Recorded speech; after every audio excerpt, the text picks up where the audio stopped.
Давай.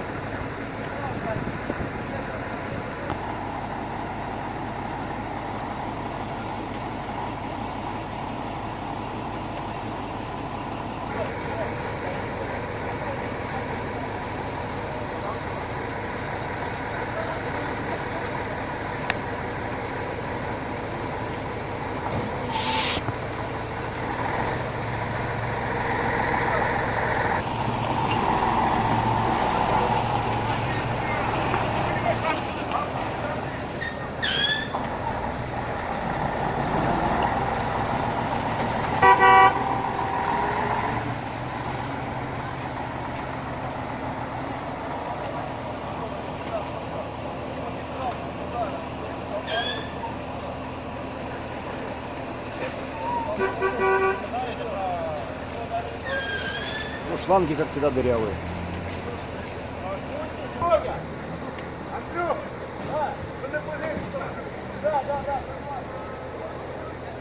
Слушай, пока доедут, все сгорит.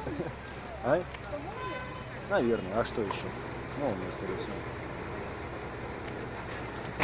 Ничего себе.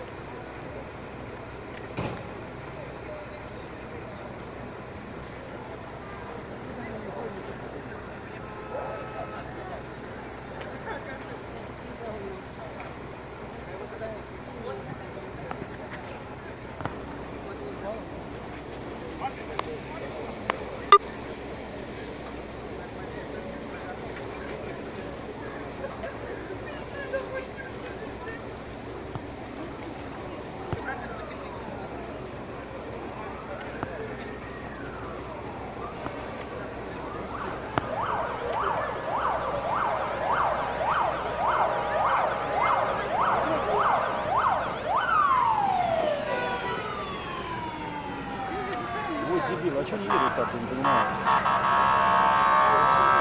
Блядь, должны уступать. Нахуй уебажили по эти машины вообще, блядь. Говна, блядь, все было. Правильно? Угу.